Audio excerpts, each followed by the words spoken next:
नमस्कार सभी साधकों को।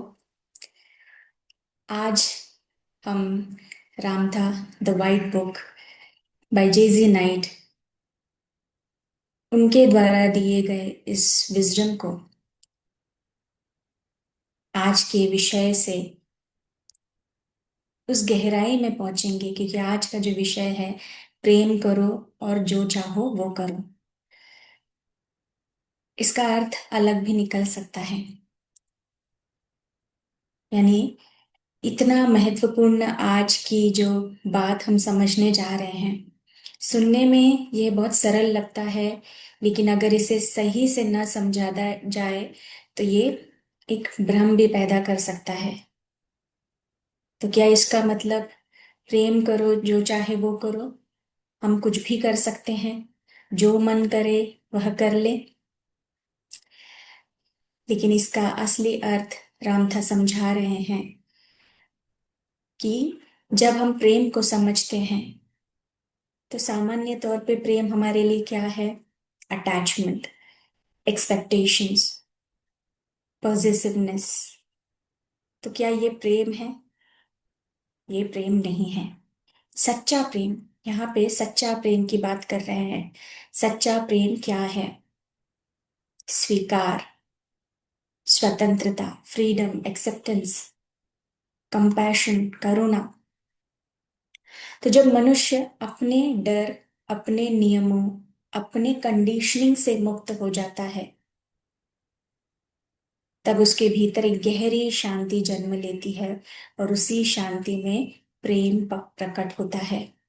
तो ध्यान दीजिए दोस्तों, जब हम इस अवस्था में होते हैं तब आप जो भी करते हैं, प्रेम जो आपके भीतर प्रकट हुआ है, करुणा, स्वीकार भाव, जागरूकता, तो इस अवस्था में आप जो भी करते हैं किसी को चोट नहीं पहुंचाते, क्योंकि जो भी आप करते हैं वो ईगो से नहीं, वो प्रेम से आ रहा होता है।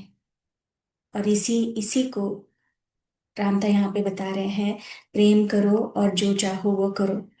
तो जब सच्चा प्रेम होता है तो जो चाहो वह भी शुद्ध हो जाता है, पवित्र हो जाता है। तब हम किसी को रोकते नहीं है, किसी के जीवन में इंटरफेयर नहीं करते, किसी को बदलने की कोशिश नहीं करते, क्योंकि आप जागरूक है, स्वीकार है, उसके जीवन की वह यात्रा है, और उसको जिस तरह से दिशा मार्गदर्शन मिल रहा है वो उस ओर बढ़ रहा है, क्योंकि हम सभी को फ्री विल दी गई है, स्वतंत्र इच्छा चुनाव की।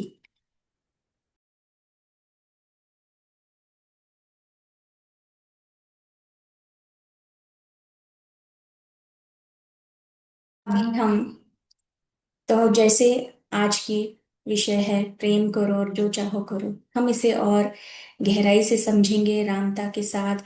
जो प्रश्न उत्तर हुए हैं, स्टूडेंट्स जो छात्र हैं वो रामता से प्रश्न कर रहे हैं हर एक विषय के बारे में।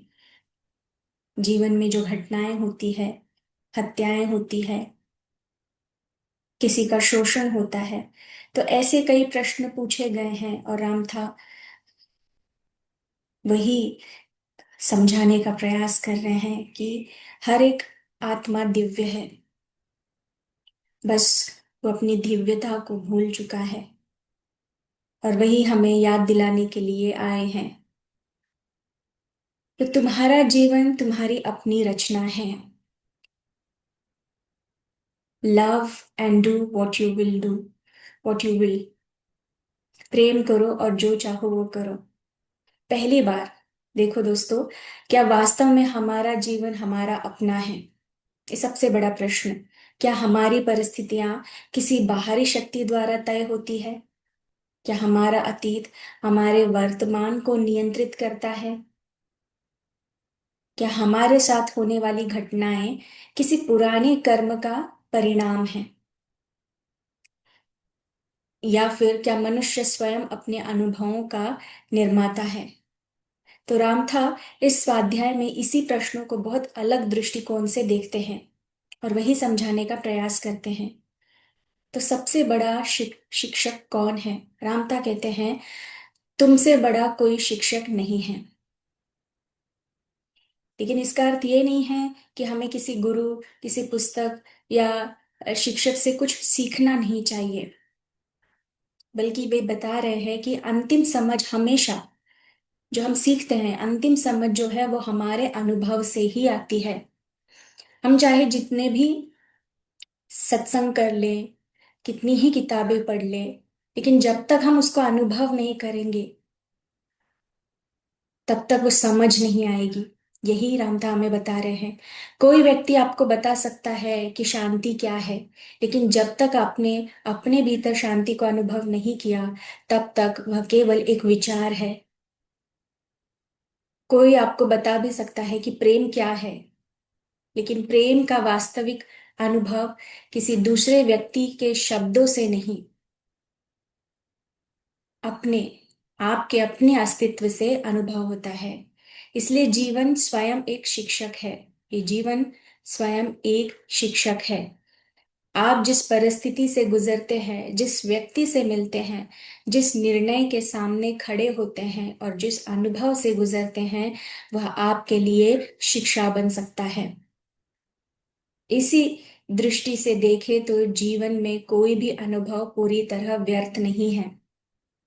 जितने भी आपके जीवन में आपने परिस्थितियों का सामना किया है, चुनौतियां आई हैं, व्यक्तियों से मिले हैं, तो वे अनुभव व्यर्थ नहीं है। हर अनुभव, हर चुनौती एक समझ के साथ आती है, एक समझ लाती है। रामता एक बहुत शक्तिशाली उदाहरण यहाँ पर देते हैं। ये कहते हैं, आप किसी व्यक्ति के शरीर को कैद कर सकते हैं। वे कहते हैं, आप किसी व्यक्ति के शरीर को कैद कर सकते हैं, उसे एक छोटी सी कोठरी में बंद कर सकते हैं, उसकी शारीरिक स्वतंत्रता छीन सकते हैं। जैसे उदाहरण किस प्रकार से वे दे रहे हैं, अगर कोई व्यक्ति चोर है, चोरी करता है, ठीक है, चोरी करने के बाद उसे जेल हो जाती है। जेल हो जाने के बाद क्या है, उसका शरीर कैद हो गया, उसकी स्वतंत्रता चली गई, वो कोठरी में बंद हो गया।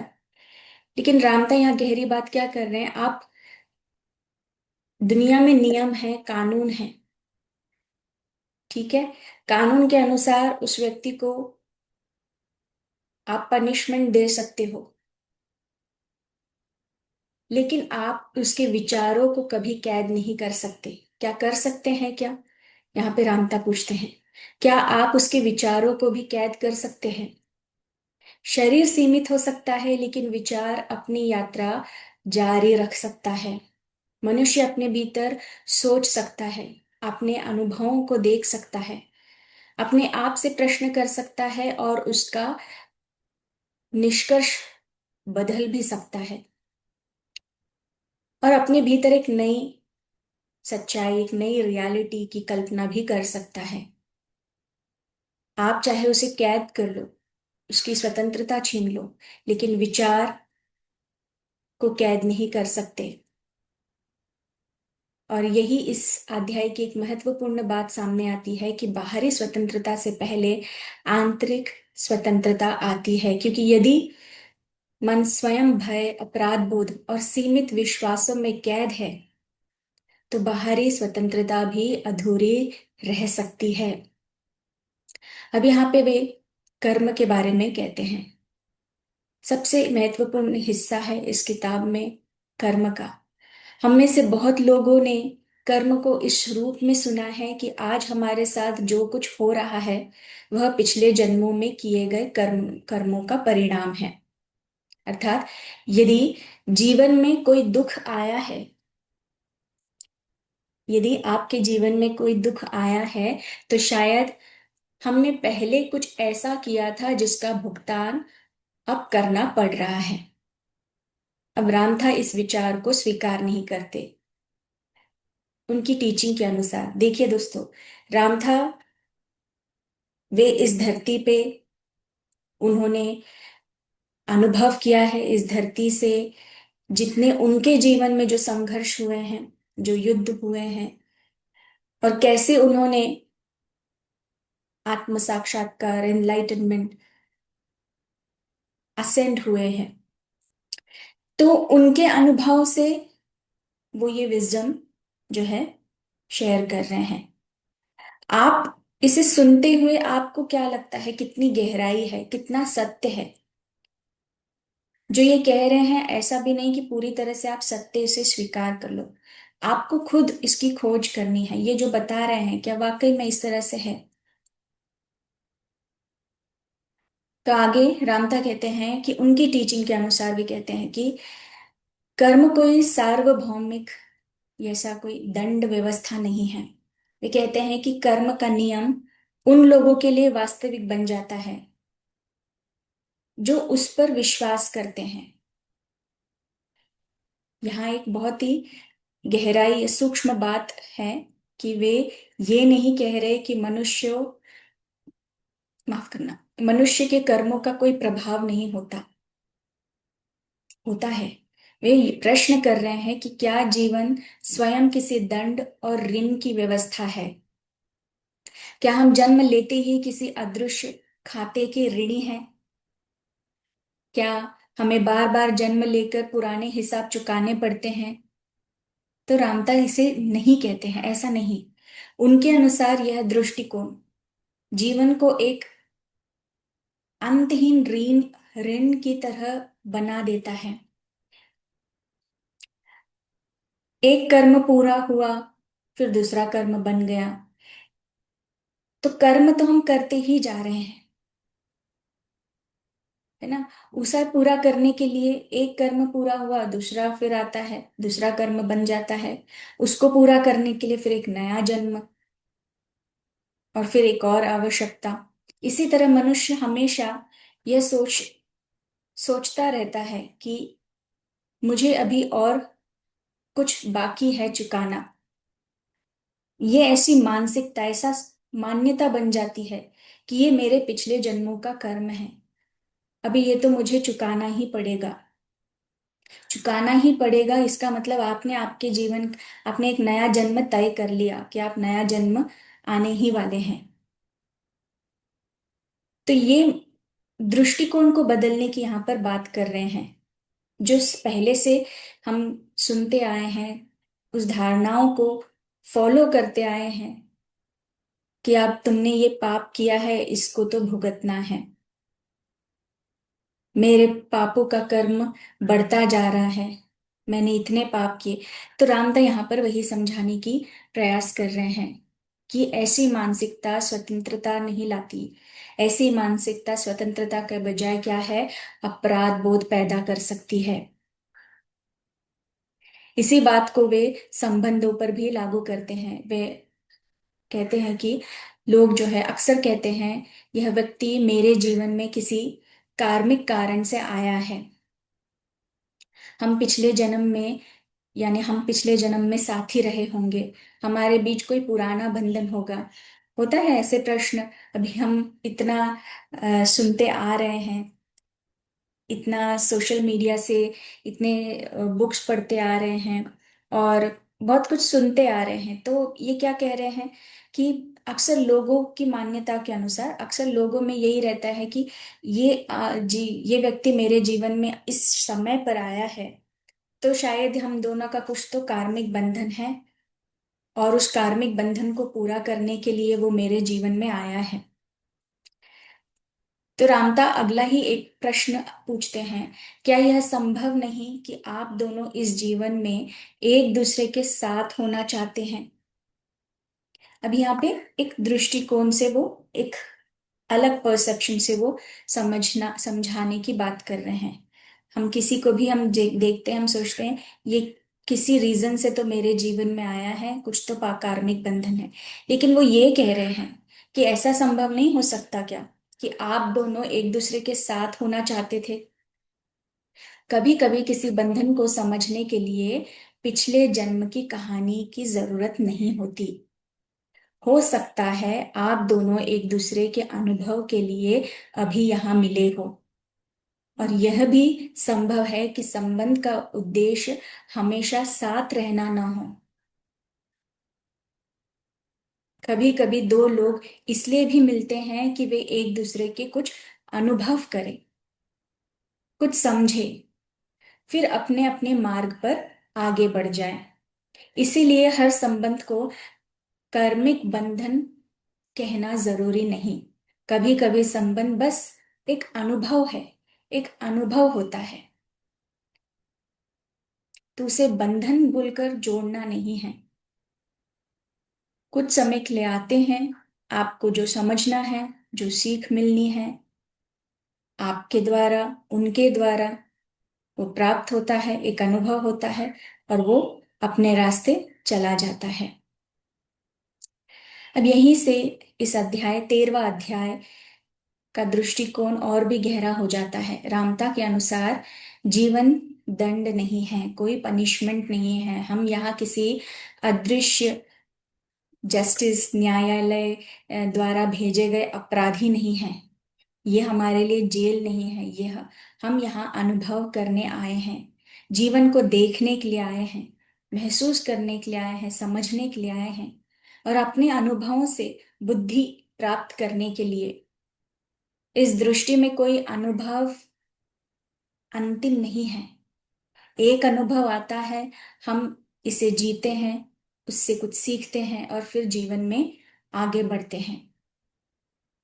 इसलिए हमारे जितने अभी रामता के सत्र हुए हैं, हमने ये भी बात कही थी कि आपके जीवन में एक पैटर्न जो बार बार रिपीट हो रहा है, आपके जीवन में वही व्यक्ति बदल गया, परिस्थिति बदल गई, लेकिन वही पैटर्न सर्कल बनकर वापस आया है। इसका मतलब क्या है?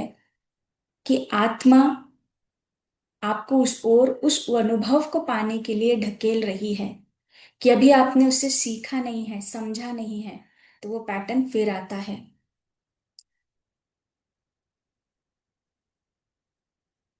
हम उससे सीखते हैं, फिर जीवन में आगे बढ़ते हैं। फिर आप देखेंगे कि वो पैटर्न फिर रिपीट नहीं होगा अगर आप सीख चुके हैं। तो अब आगे वे कहते हैं कि इस अध्याय में सबसे महत्वपूर्ण जो वो कह रहे हैं, जो कुछ है अब में है, नाउ में, इस प्रेजेंट मोमेंट में। रामता कहते हैं अतीत अब मौजूद नहीं है। अतीत अतीत था, जो कल था वह उस समय का अब था। जो 1 वर्ष पहले हुआ वह भी कभी अब में ही हुआ था, वर्तमान प्रेजेंट में ही हुआ था। इसलिए हम कहते हैं ना, वो अतीत था। तो अतीत भी जब था, वो भी वर्तमान था, एक समय में उस वो अब में था। लेकिन आज वह केवल एक याद के रूप में, एक स्मृति के रूप में मौजूद है। और सबसे बड़ा, अतीत का सबसे बड़ा उपहार क्या है? अनुभव से प्राप्त बुद्धि। तो उस अतीत में जो घटना हुई, उससे जो आपने अनुभव किया, जो सीखा, आपकी बुद्धि विकसित हुई। फिर आप और बेहतर चुनाव करते हैं, क्योंकि आप वही घटना से आपने कुछ सीखा है।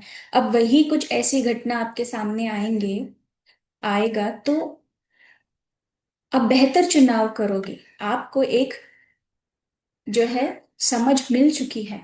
अभी जो जागरूक व्यक्ति है दोबारा वही दोहराएगा नहीं, उस गलती को दोबारा दोहराएगा नहीं। अतीत में उसने उसे समझ लिया है। तो अतीत का उद्देश्य हमें हमेशा पीछे खींचना नहीं है, उसका सार हमें आगे ले जाने के लिए है। इसलिए अतीत को अपने ऊपर शासन कर देना और अतीत से सीखना, ये दोनों अलग बातें हैं। आज आप जैसे, आपका जीवन जिस तरह से चल रहा है, आज बैठकर आप अतीत की स्मृति में हो, तो मतलब अभी आप उससे सीखे नहीं हो। आप उसको याद कर रहे हो, दुख में हो, लेकिन उससे सीखा है, तो आप आगे बढ़ चुके हो। फिर आगे वे कहते हैं भविष्य। भविष्य अभी कहीं तैयार होकर नहीं बैठा। वह इस क्षण भी हमारी चेतना, विचारों, चुनाव और कार्यों से आकार ले रहा है। इस क्षण भी हमारे जो विचार हैं, हम जो इस क्षण में रहकर जो कार्य कर रहे हैं, जो हमारे चुनाव है, वही आगे जाकर हमारा भविष्य होने वाला है। तो भविष्य का आकार ले रहा है अभी हमारे विचारों से, हमारे कार्यों से, हमारे कर्मों से, हमारे चॉइसेस से। इसीलिए भविष्य की शुरुआत भविष्य में नहीं होती, वह अभी होती है, इसी क्षण। अभी आप क्या सोच रहे हैं, क्या महसूस कर रहे हैं, किस दिशा पर आपका ध्यान जा रहा है, किस संभावना को भीतर जगह दे रहे हैं, यही सब मिलकर आगे के अनुभव का आधार बनता है। तो अभी आप जैसे चुनाव कर रहे हैं, जो विचार कर रहे हैं, तो भविष्य उस तरह से ही होगा। इसीलिए रामथा कहते हैं, अब को समझना स्वयं को समझना है। हम सोचते हैं कि समय लगातार आगे जा रहा है, लेकिन अनुभव हमेशा वर्तमान में ही होता है। तो जब कल आया था वह भी अब था, और जो कल आएगा वह भी तब भी वह अब ही होगा, नाव ही होगा। और जब वह कल वास्तव में आएगा तब भी फिर अब बन चुका होगा। समझ रहे हैं? इसीलिए वे क्या कह रहे हैं, अनुभव का वास्तविक द्वार हमेशा एक ही है, इसी क्षण, यह क्षण, इसी पल में। यही वह स्थान है जहां हम सोच सकते हैं, चुनाव कर सकते हैं, महसूस कर सकते हैं।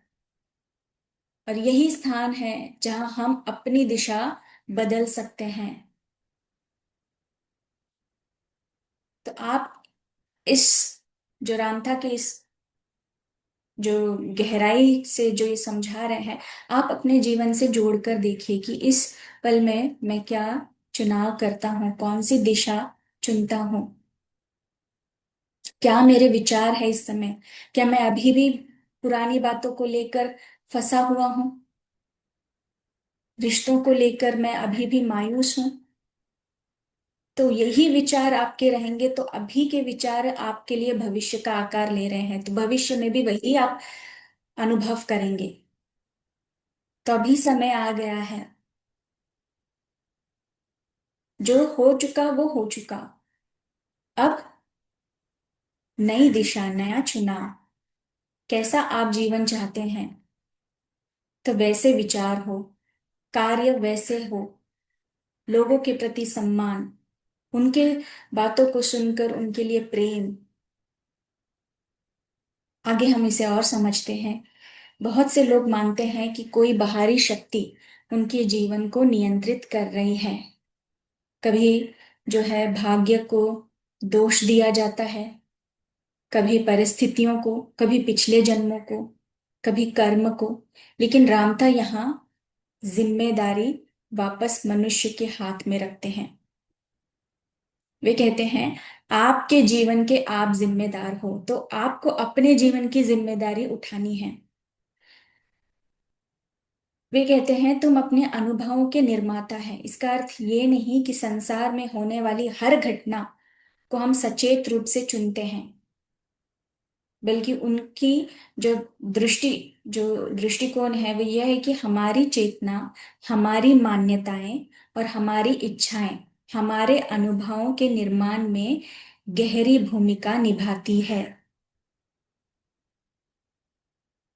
तो इसलिए प्रश्न ये नहीं होना चाहिए कि मेरे साथ ऐसा क्यों हुआ, बल्कि प्रश्न ये हो सकता है कि मैं इस अनुभव से क्या समझ सकता हूं। तो हम जब दोषी ठहराते हैं, जब हमारे जीवन में कोई ऐसा घटनाएं हो जाती है, किसी परिस्थिति से कोई भी ऐसी समस्या सामने आ जाती है, तो हम तुरंत क्या कहते हैं, मेरा मेरी मेरा किस्मत खराब है, मेरा समय बुरा चल रहा है, मेरे साथ ही ऐसा क्यों हो रहा है। तो रामथा यहाँ पर कहते हैं, आप इसे इस तरह तरह से प्रश्न कर सकते हैं कि ये अनुभव मुझे क्या समझा सकता है, मैं इससे क्या सीख सकता हूं, और उससे भी आगे कि अब मैं क्या चुनाव चाहता हूं। यही से जो है व्यक्ति पीड़ित होने की मानसिकता से निकलकर सृजनकर्ता की स्थिति की ओर बढ़ता है। तो जब ये समझ में आ जाता है कि इस समय ये स्थिति क्या समझा रही है, उसे देखना, समझना, फिर अगला कदम लेना। तो क्या हुआ? आप सृजन नई रचना कर रहे हैं, आप उसमें फंसोगे नहीं। तो हमने अब तक क्या समझा दोस्तों? कि जीवन को दंड की व्यवस्था मानने के बजाय अनुभव की यात्रा की तरह देखना है। कोई भी आपके जीवन में जो हो रहा है, वो किसी न किसी कारण की वजह से हो रहा है। कर्म को अंतिम सत्य मानने के बजाय अपनी मान्यताओं की शक्ति को देखना कि क्या मेरी मान्यता है इसको लेकर। तो अतीत को अपनी जेल न बनाना, उसको जेल नहीं बनाना, में फंसे नहीं रहना। वर्तमान क्षण को अपनी सृजनात्मक शक्ति का केंद्र समझना। यही वर्तमान में ही आप क्रिएट कर रहे हो, क्रिएशन यहीं पर हो, अब में ही हो रही है। आगे रामथा एक और प्रश्न उठाते हैं। वे कहते हैं, यदि मैं वास्तव में स्वतंत्र हूं तो मुझे इस जीवन में करना क्या है? अब बहुत लोगों का प्रश्न है कि मैं क्या इस जीवन में क्या करने के लिए आया हूं, मेरा उद्देश्य ही क्या है? क्या मुझे कोई विशेष कार्य पूरा करना है? क्या मुझे किसी अदृश्य सूची के अनुसार जीवन जीना है? क्या मुझे परिपूर्ण बनना है क्या? या फिर जीवन का उद्देश्य कुछ और है, ये नहीं। तो आगे वे कहते हैं कि जब हम उस स्थान से आगे बढ़ते हैं, यानी यदि जीवन दंड नहीं है, अतीत कोई जेल नहीं है, कर्म कोई हमारा अ, कर्ज के तौर पे नहीं है, कोई किसी का ऋण चुकाने के लिए नहीं है।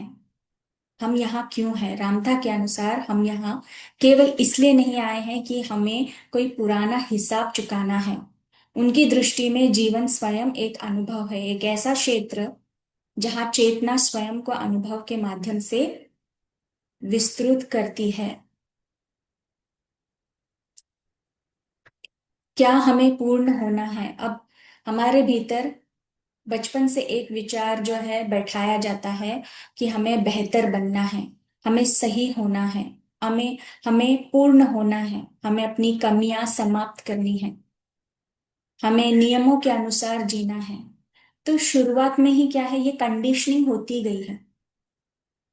अब ये कंडीशनिंग होती गई है और आगे पढ़ाव में हम जो बताया गया है, अगर उसके अनुसार नहीं चलते हैं, फिर भीतर एक अपराध बोध आ जाता है कि अरे पहले से मैं ये करता आया हूं, अब मैंने ये नहीं किया, अब मैंने बदल दिया है, रास्ता बदल दिया है, उस अनुसार नहीं चला। तो मानसिक तौर पे आप अंदर ही क्या है, आप गिल्ट में जा रहे हो। तो वो एक परत आपके भीतर वो जमा होती जा रही है। तो आगे रामता कहते हैं कि क्योंकि पूर्णता का अर्थ है एक दिन सब कुछ समाप्त हो जाएगा और फिर आगे कुछ सीखना बाकी नहीं रहेगा। तो जीवन की निरंतरता कहाँ रहेगी? ये खुद प्रश्न यहाँ पर कर रहे हैं। जीवन तो हर क्षण बदल रहा है, हर अनुभव हमें नया बनाता है, हर समझ के बाद एक नई संभावना खुलती है। तो यहाँ पर वे ईजनेस की बात करते हैं। परिस्थितियां बदल रही है, जीवन बदल रहा है, बचपन, युवावस्था, किशोरावस्था, बुढ़ापा, सब बदलता जा रहा है। ईजनेस जो पहले से है, होना, उस अवस्था की बात वे कह रहे हैं। बस होना, अपने अस्तित्व को किसी तय आदर्श के अनुसार ढालने की मजबूरी से मुक्त होना। नियम, जो समाज में नियम है, वो भी आवश्यक है, लेकिन अपने आप को बांध के रखना। तो एक समय क्या होता है कि आप खुद उन नियमों से बाहर हो जाते हैं, फिर आपको गिल्ट होता है, फिर चिंता होती है, मैंने ये गलत कर दिया, अब तो इसका इसका मुझे तो अभी अ, जो है कुछ मेरे साथ गलत हो जाएगा, अब मैंने किसी के साथ गलत किया है, अब मेरे साथ भी गलत हो जाएगा। तो पहले से आप उसे तय कर रहे हैं। तो आगे वे कहते हैं, मुझे किसी निश्चित सांचे में फिट होकर ही योग्य बनना है, इस विचार से आगे जाना। ईजनेस में वे जीवन को जैसा वह इस क्षण है वैसा देखना शुरू किया जाता है, बिना लगातार उसे किसी अंतिम मंजिल तक ढकेलने के। यह जीवन से भागना भी नहीं है। वे इसका अर्थ क्या समझा रहे हैं कि जीवन को अनुभव करते हुए उसके साथ सचेत रूप से चलना। हम इस जीवन को चुनकर आए हैं। मनुष्य इस जीवन में किसी पुराने अपराध की सजा के रूप में नहीं आता। वह इस भौतिक जीवन को अनुभव करने के लिए आता है। शरीर स्वयं अनुभव का माध्यम है। इंद्रियां जो है अनुभव का द्वार है। भावनाएं अनुभव की गहराई है। और जीवन वह क्षेत्र है जहां चेतना स्वयं को नए रूपों में जानती है। इसलिए इस जीवन को केवल समस्या मानना जरूरी नहीं दोस्तों, इस आवश्यक नहीं। ये एक अवसर है प्रेम का अनुभव करने का, कि जो भी परिस्थिति आ रही है उस परिस्थिति में मैं और कितना बेहतर होते जा रहा हूं,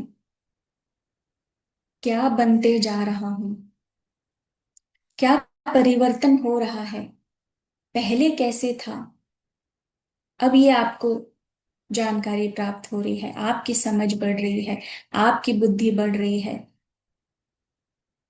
आप उस अनुसार आगे बढ़ते जा रहे हो, आपके चुनाव बदल रहे हैं। कौन सी दिशा आप ये समझ रहे हो, ये दिशा मेरी उन्नति के लिए जा रहे हैं।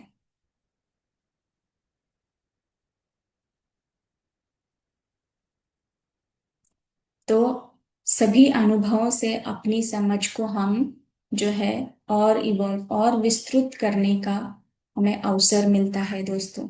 तो चाहे आप जीवन में सफल हो, असफल हो,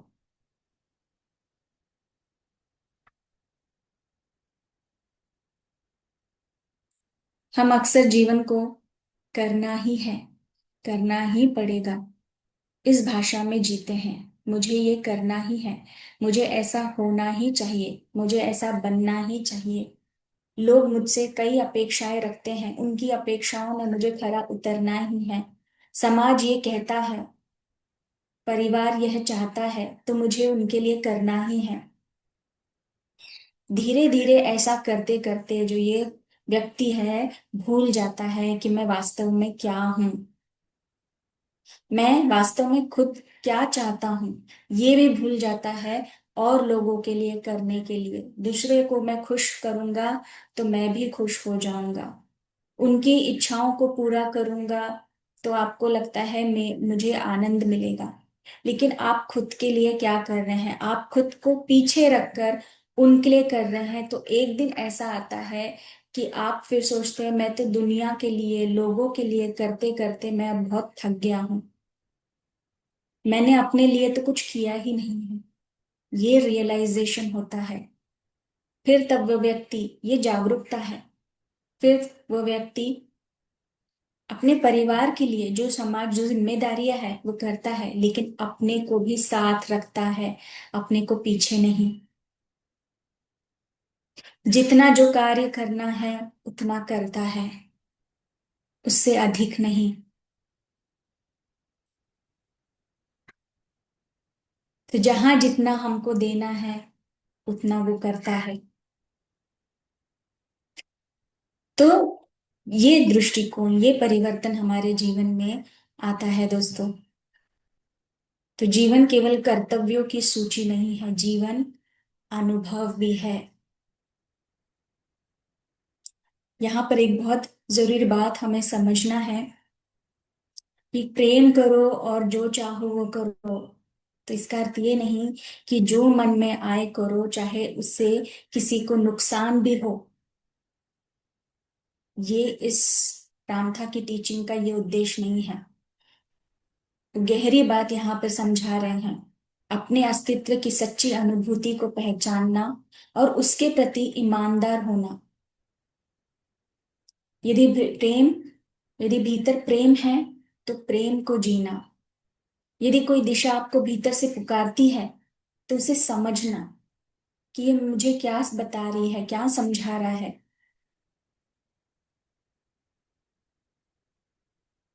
हम हमेशा ऐसे रहता है, दो व्यक्ति बात करते हैं, एक व्यक्ति समझता है कि ये जो बता रहा है ये तो मैं सब कुछ जानता हूँ, मुझे तो सब समझ है, इससे तो ज्यादा ही मैं जानता हूँ। तो उस समय भी आप सुनने वाला बनना है। यही धीरे धीरे अपने ऊपर अभ्यास करना है दोस्तों। तुरंत ये नहीं निर्णय लेना कि ये जो बता रहा है मैं पहले से जानता हूँ, मुझे सुनने की जरूरत नहीं है, इससे ज्यादा ही ज्ञान मुझे है, ये क्या बता रहा है। ये विचारों को चेंज करना है, सुनने वाला बनना है।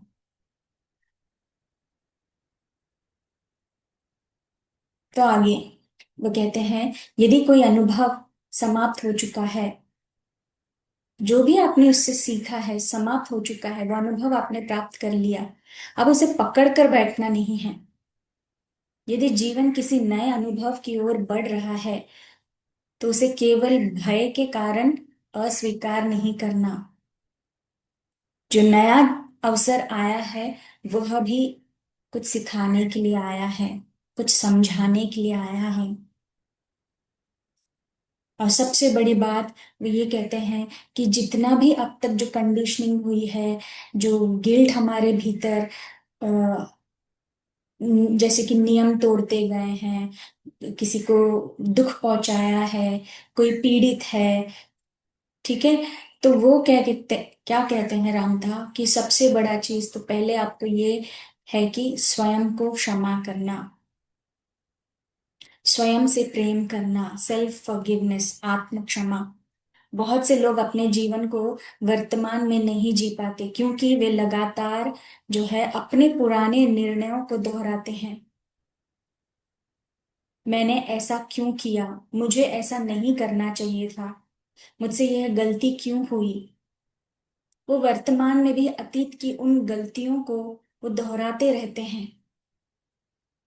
काश मैंने वह निर्णय नहीं लिया होता। तो इस तरह के पुरानी घटना वर्तमान जीवन को जो है नियंत्रित करती रहती है। तो रामता कहते हैं स्वयं को क्षमा करना आवश्यक है, क्योंकि जब तक व्यक्ति अपने ही अतीत का न्यायाधीश बनता रहता है, तब तक वह स्वयं को स्वतंत्र नहीं कर पाता। तो स्वयं को क्षमा करना है। अपने हर कार्य को, जरूरी नहीं है कि हर कार्य को सही घोषित करना ही है। जो हो चुका उससे सीखो और स्वयं को आगे बढ़ने की अनुमति दो। उसे उसे पकड़ कर मत बैठो। अब अगर आप पकड़ कर बैठ रहे हो, तो आप वर्तमान में भी, आप भविष्य के लिए वही तैयारी कर रहे हो। जो हो चुका वो हो चुका। और ऐसे ही सेल्फ रियलाइजेशन ऐसे ही व्यक्तियों में होता है। तो जो दुनिया में हो रहा है, ठीक है फ्रेंड्स, तो हम उन्हें भी जज करने लग जाते हैं। वे लोग ऐसे हैं, वो लोग तो बहुत खराब हैं, वो तो गलत कार्य करते हैं। तो क्या है, हम दूसरों को जज कर रहे हैं, हमें जज नहीं करना है। आगे कहते हैं राम था इसी बात को, कि एक गलती हुई है, तो इसका मतलब ये नहीं है कि मैं ही गलत हूं। एक गलत निर्णय लिया, तो इसका मतलब ये भी नहीं है कि मैं गलत व्यक्ति हूं। एक अनुभव कठिन रहा, तो इसका मतलब ये नहीं कि मेरा पूरा जीवन कठिन ही रहेगा। अनुभव बदलते हैं, समझ बदलती है, दृष्टिकोण बदलता है, और मनुष्य भी बदल सकता है। यही है अब नाव की शक्ति। तो आपसे जीवन में कोई एक गलती हुई है, तो ये बोल बोल कर कि मैं गलत हूं, मैं गलत इंसान हूं, मैंने दूसरों का गलत किया है तो मेरा जीवन तो गलत ही रहेगा, मेरे जीवन में बुराइयां ही आएगी, कठिनाइयां ही आएगी, नहीं। रामता यहाँ पर कह रहे हैं, समझाने का प्रयास कर रहे हैं, और वह हमें समझना है, उसे पकड़ कर नहीं बैठना है। फिर अवसर आपके जीवन में आता है, तब आप देखिए कि अब मेरा चुनाव क्या है, या मैं उसी गलती को दोहरा रहा हूं, या मैं अभी सही निर्णय लेकर सही समझ से अगला कदम बढ़ा रहा हूं। इसीलिए समझ बदलती है, अनुभव बदलते हैं, हमारा दृष्टिकोण बदलता है और मनुष्य भी बदल सकता है। अब हम उस वाक्य तक पहुंचते हैं जो इस अध्याय को व्यक्तिगत बना देता है। यानी रामता यहाँ पर उस स्तर पर अभी बात कर रहे हैं। वे कहते हैं अपने आप से प्रेम करो और अपने भीतर की आवाज को सुनो। हम आवाज हमेशा जो है, जी भीतर की आवाज हमेशा जरूरी नहीं कि ये शब्दों में ही होती है। तो हमेशा आवाज जो है शब्दों में नहीं होती, कभी कभी वो एक अनुभूति होती है। उस अनुभूति से आपके भीतर की आवाज आपको उस ओर बढ़ा रही है। तो कहने का मतलब क्या है? कभी एक स्पष्टता, कभी किसी दिशा के प्रति आकर्षण, कभी किसी पुराने अनुभव से अचानक ऊब जाना। यहाँ पर ऊब को ऊब जाना या ऊब को जो बताया गया है एक संकेत की तरह यहाँ पर देखा गया है। यदि कोई अनुभव आपके भीतर से अब आकर्षित नहीं करता, यहाँ पर अब आत्मा का एक ही अनुभव जो है आपके जीवन में बार बार हो रहा है, ठीक है। अब क्या है, उस अनुभव से भी अब भीतर क्या है, आकर्षण नहीं रहता। तो संभव क्या है कि आपने उससे वह समझ प्राप्त कर ली है जिसकी आपको आवश्यकता थी, तो आप उस ओर बढ़ोगे नहीं। अब आगे बढ़ने का समय आ गया है। तो बहुत गहरी बात ये कह रहे हैं कि ऐसे ही आत्मा का इसी तरह से हमने जन्मों का भी जाना है, लेयर्स भी बताए हुए हैं, प्लेन्स बताए हुए हैं, एस्ट्रल प्लेन्स, एक एक प्लेन। आत्मा अगर चाहती है कि मैंने अब धरती पर सारे अनुभव मेरे हो चुके हैं, सारे अनुभव मैंने प्राप्त कर लिए हैं, अब मुझे धरती पर वापस जाने की भी इच्छा नहीं, तो नहीं जाएंगे, ये भी है। यही हमें रामथा पुस्तक में बताया गया है। तो आत्मा चुनाव करती है। अब आपके जीवन में भी वही कह रहे हैं कि जब कोई, जरूरी नहीं है कि आपको शब्दों से ही है, कुछ ऐसी अनुभूति जो आपको लगता है हो गया, मैंने इससे सीख लिया है, प्राप्त हो चुका है, अब आप आगे बढ़ते हैं। तो जीवन में आगे बढ़ते रहना, कई बार हम केवल इसलिए पुराने अनुभव को पकड़े रहते हैं क्योंकि वे परिचित हैं। परिचित यानी हमेशा ऐसा नहीं कि सही नहीं होता। कहने का अर्थ क्या है, नया हमेशा गलत नहीं होता। अभी जो परिचित है और जो अभी परिचित नहीं है, जीवन में जो है वो क्या कह रहे हैं, जीवन में हमेशा निरंतर परिवर्तन है, निरंतर बदलाव है। कुछ ऐसे अनुभव है जो पहले आपने प्राप्त कर लिए हैं तो आप उससे परिचित हैं, लेकिन वो गलत भी नहीं, आप कहेंगे, आपको लगेगा ये गलत भी नहीं है और सही भी नहीं है, क्योंकि जीवन आगे बढ़ता जा रहा है, बदलाव होता जा रहा है। तो आज आपका जो लेसन समाप्त हो गया, तो समाप्त हो जाने के बाद ऐसा नहीं है कि आपका जीवन खत्म हो गया, वो जीवन का आपका हिस्सा था। अब आप आगे बढ़ चुके हो, एक कदम और आगे।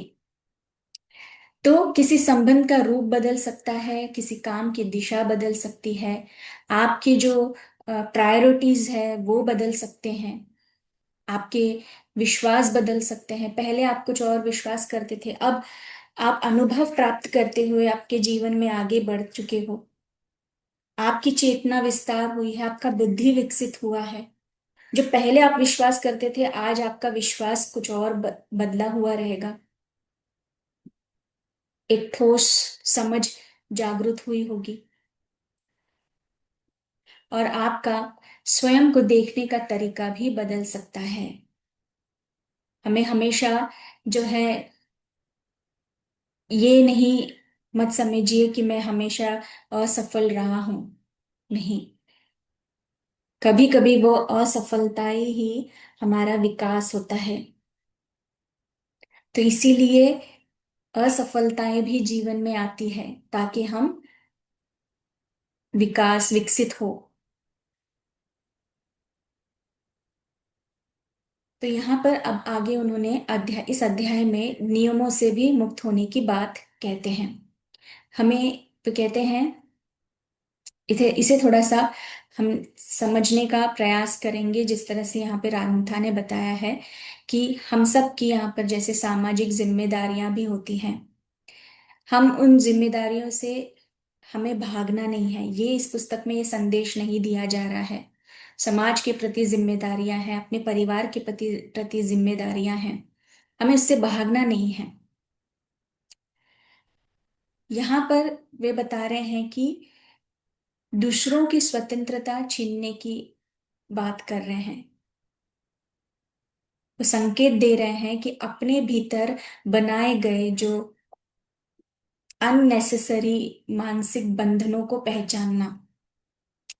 मैं ऐसा नहीं कर सकता, वह आगे बता रहे, मैं ऐसा नहीं कर सकता, मैं ऐसे बनने के योग्य नहीं हूं, मेरे लिए बहुत देर हो चुकी है, अब मैं वो नहीं कर सकता, मुझे हमेशा इसी प्रकार से रहना पड़ेगा क्योंकि मैं अब तक ऐसा ही बनता आया हूं, ऐसा ही करता आया हूं, मेरे अतीत ने मेरा भविष्य तय कर दिया है। ये सारे नियमों की बात वह कह रहे हैं जिन नियमों से हम बंधे हुए हैं।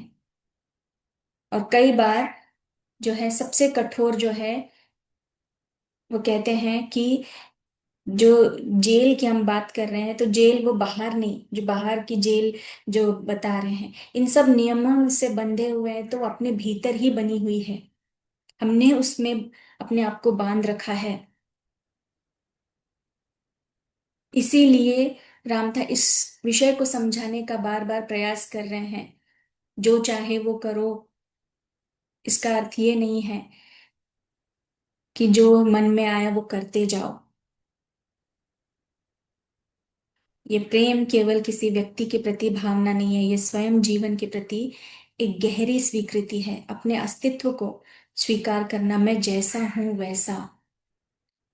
और दूसरे भी उनकी यात्रा में हैं, तो दूसरों की उनकी यात्रा के लिए स्थान देना, उनको उनके कार्यों में उनके इसमें इंटरफेरेंस नहीं करना, अपने अनुभव से सीखना।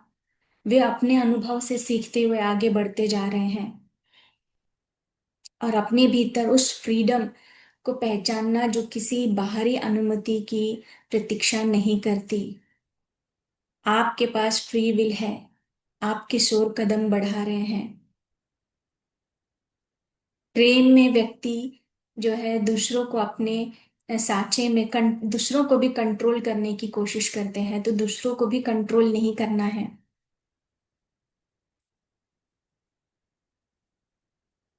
जब तुम्हें हर समय स्वयं को साबित करने की आवश्यकता कम हो जाती, वे कहते हैं जब तुम स्वयं से प्रेम करते हो, तुम अपने अतीत को स्वीकार कर सकते हो। ठीक है, ये उस जीवन में होना था, उस समय की घटना थी, उस समय वैसा होना था, वैसा मैंने किया, वैसा हुआ, उस समय मेरी वैसी समझ थी। आज मेरी समझ बदल चुकी है। तो अतीत को लेकर वैसे ही बैठना नहीं है, आगे बढ़ते रहना है। अपनी वर्तमान स्थिति को आप देख सकते हो, अपनी इच्छाओं को सुन सकते हो, अपने भविष्य को छोड़ छोड़ सकते हो। दोस्तों, यहाँ पर राम तो बहुत गहरी बात कर रहे हैं, स्वयं से प्रेम करो, किसी भी चीज को पकड़ कर मत बैठो। इस क्षण में जो आप कर रहे हो, आपकी पूरी जागरूकता है, इस समय मेरी इच्छाएं क्या है, इस वर्तमान स्थिति में मेरी अभी कौन सी चुनौती मेरे सामने है, उसे देखो। तुरंत किसी चीज पर निर्णय में मत आ जाओ या अपने आप को बांध मत लो, अब मैं कुछ नहीं कर सकता, अब मेरे पास कोई और रास्ता ही नहीं है। आपका दृष्टिकोण बदलो, थोड़ा रुक कर समझ कर देखिए कि इस सिचुएशन में मैं क्या कर सकता हूँ। जो भी आप चुनाव करोगे उसकी पूरी जिम्मेदारी लेना है, चाहे वो रिजल्ट आपका जैसे आए। क्योंकि हम जो भी, हमारा अनुभव, एक्सपीरियंसेस है, हमारा हर एक एक्शन उसका परिणाम होता है। तो ये निर्भर करता है आपका सोच क्या है, आपके कार्य क्या है, आपकी चॉइसेस क्या है। तो जो आप कार्य करते हो उसकी पूरी जिम्मेदारी लेना है, क्योंकि उसका परिणाम आप ही को मिलेगा। अगर आप दूसरों को कंट्रोल कर रहे हो, दूसरों को कंट्रोल कर रहे हो, तो आपके जीवन में भी ऐसे अवसर आएंगे कि कोई आपको कंट्रोल कर रहा है।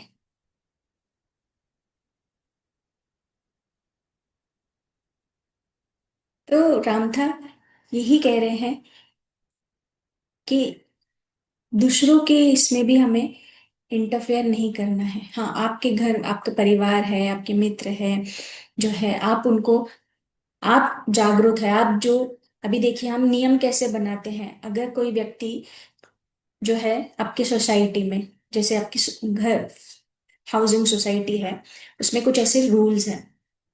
ठीक है, अभी किसी ने कुछ रूल्स जो है बनाए हुए हैं, अब वो व्यक्ति उस रूल को फॉलो नहीं किया है।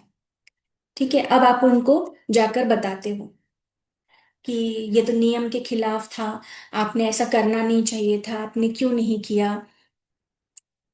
ठीक है, अब आपके ऊपर ये नियम लगता है, आप कुछ महीने तक यही कार्य करोगे, ऐसा एग्जाम्पल के तौर पे मैं समझा रही हूँ। अब कुछ दिनों के बाद क्या होता है, हम यहाँ पर क्या क्या समझाने का प्रयास कर रहे हैं कि किसी भी चीज को बस उसे पकड़ कर मत रखो। किसी का कोई गलती किसी से हुई है तो उसके उसके उसको अपना दुश्मन मत बना लो, उतना क्रोधित ना हो, उतना क्रोध उन पे ना ये करो। जहां जितना जो जरूरी है, आपको पता है किस समय क्या करना है, वो सजगता है। कितना आप अवेयर हो उस समय, उस सिचुएशन को लेकर। अब कुछ दिनों के बाद आप ही से वो नियम जो है टूट जाते हैं। ठीक है, जिनको आपने, जो एक रूल चलाया हुआ है, आप खुद ही उस नियम को नहीं फॉलो करते हैं, नियम को तोड़ देते हैं, तो क्या होगा, आपके भीतर वो गिल्ट आएगा कि अरे मैंने ही लोगों को बताया हुआ है और मैं ही उसको फॉलो नहीं कर रहा हूँ, तो ये तो मैं बहुत गलत कर रहा हूँ। तो ये गिल्ट क्या है, आप भी अपने आप को दोषी ठहरा रहे हो, गिल्ट में जा रहे हो। यहाँ पे मैं दूसरों की बात नहीं कर रही हूँ, पहले स्वयं को, स्वयं से प्रेम करना है, स्वयं देखना है कि मैं क्या कर रहा हूँ। कंट्रोल, किसी को कंट्रोल कर रहा हूँ तो कंट्रोल नहीं करना है हमें। तो ये एक नॉर्मल एक उदाहरण के तौर पे समझाने का प्रयास किया है। तो ऐसे ही एक एक परत हमारे भीतर, जो इमोशंस ब्लॉकेजेस हम कहते हैं ना, वो बनते जाते हैं। फिर इससे क्या है, हम स्वयं को माफ नहीं कर रहे, फिर हम दूसरों को माफ करने वाले कौन होते हैं। तो जो हो चुका वो हो चुका। आज मेरा निर्णय क्या है, आज मेरे शब्द क्या है, आज मेरे कार्य क्या है, उसमें जागरूकता होनी है। तो आगे रामता एक प्रश्न सामने खड़ा करते हैं, क्या तुम वास्तव में जी रहे हो, या केवल उन नियमों के अनुसार जीवन चला रहे हो जिन्हें तुमने कभी प्रश्न ही नहीं किया। वे कहते हैं कि क्या तुम अतीत को ढो रहे हो या उससे बुद्धि लेकर आगे बढ़ रहे हो। क्या तुम अपने भीतर अपराध बोध पाल रहे हो या स्वयं को क्षमा कर चुके हो। क्या तुम भविष्य से डर रहे हो या इस क्षण को पूरी तरह जी रहे हो। और सबसे महत्वपूर्ण वो कहते हैं, ये सवाल रखे जा रहे हैं तो रामता कहते हैं स्वयं झांको अपने भीतर। क्या आप अतीत के साथ ही अभी तक हो या उससे सीख लेकर आगे बढ़ चुके हो, आगे बढ़ते जा रहे हो, या किसी गिल्ट को अभी तक अपने भीतर पकड़ के रखा हुआ है। या स्वयं को क्षमा कर चुके हो या नहीं। तो क्या तुम अपने जीवन को अपनी चेतना से जी रहे हो? तो यहाँ पर अतीत तुम्हारी जेल नहीं है। कर्म को अपने जीवन का अंतिम न्यायाधीश मत बनाओ। तो जीवन में भी जो घटनाएं होती है, किसी का शोषण होता है, मर्डर होता है, जो मर्डर करने वाला, यहाँ पे भी इस अध्याय में ये भी दिया गया है। फिर वो जेल जाता है। तो जेल जाने के बाद अब उस पे जो कार्रवाई होनी है वो तो होनी ही है, लेकिन उसके भीतर भी उस समय क्या चल रहा है, उसके विचार किस प्रकार से हैं, वो एक समय उसके जीवन में आता है, वो बैठता है और सोचता है कि मैंने आवेश में आकर मैंने ऐसा क्या कर दिया, कुछ क्षण के लिए मैंने ऐसी गलती कैसे कर दी। वो स्वयं ये भीतर उसके जो है चलता रहता है, विचार चलते रहते हैं। तो उसके विचारों को कोई नहीं बदल सकता। हम जितना भी जो नियम बनाए हुए हैं, जो कानून है, उस हिसाब से जो हो रहा है वो तो उसको हो मिलेगा ही, क्योंकि उसके एक्शन का उसको परिणाम उसको मिलना ही है।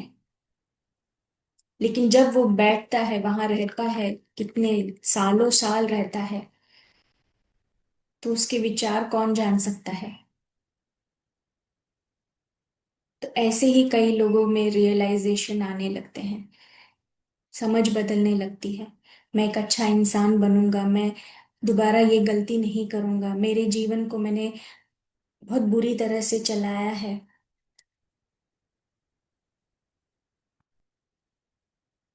मेरी बुद्धि भ्रष्ट हो गई थी, मैंने ऐसे कार्य किए हैं। एक ठहराव किसी न किसी तौर पे आता ही है, चाहे वो इस जीवन में आ रहा है या फिर आगे वापस जन्म लेना ही है। तो हर अनुभव से बुद्धि प्राप्त की जा सकती है, और तुम्हारा वास्तविक अनुभव केवल जो है वो अब में है, नाव में होता है। और भविष्य भी इसी क्षण आकार लेता है। स्वयं को क्षमा करना स्वतंत्रता की शुरुआत है। और अपने भीतर की आवाज को सुनो। जीवन को किसी तय साँचे में कैद मत करो। प्रेम करो, जीवन का अनुभव करो। अपने भीतर की सच्ची इच्छा को पहचानो, जो सच में तुम्हें जीवन की ओर ले जाए, और उसे जीने का साहस रखो। क्योंकि राम था यहाँ पर, जो उनकी शिक्षा है वो यही बता रहे हैं, तुम यहाँ केवल कुछ पूरा करने के लिए नहीं आए हो, कुछ भुगतने के लिए नहीं आए हो। यहाँ पे तुम्हें दंड नहीं दिया जा रहा। तुम यहाँ जीवन को जीने, अनुभव करने और स्वयं को जानने आए हो। इसीलिए वे कह रहे हैं, जियो, प्रेम करो, सीखो, बढ़ो। और जब कोई पुराना अनुभव समाप्त हो जाए, तो उसे सम्मान पूर्वक विदा करो। क्योंकि जीवन रुकता नहीं है, जीवन हर क्षण नया अब बनकर तुम्हारे सामने उपस्थित होता है। यही संदेश है इस अध्याय का, कि प्रेम करो और जो चाहे वो करो। लेकिन उस स्वतंत्रता को समझने के लिए पहले स्वयं को जानना जरूरी है। तो यही हमारा रामथा का जो शिक्षाएं हैं, उनकी शिक्षाओं को धन्यवाद करते हैं। और आपको ये संदेश जो प्राप्त हुआ है इस सत्र के माध्यम से, और थोड़ा सा भी आप में एक जागृत, कि हाँ, इस तरह से किया जा सकता है, मैं अपने जीवन में भी ये करता आया हूं, अब मुझे क्या करना है, ये समझ एक रास्ता मिल रहा है। तो ये संदेश आप तक पहुंचा है, तो और लोगों तक भी ये संदेश को आप पहुंचाइए फ्रेंड्स। यहीं पे हम रुकते हैं। बहुत बहुत धन्यवाद।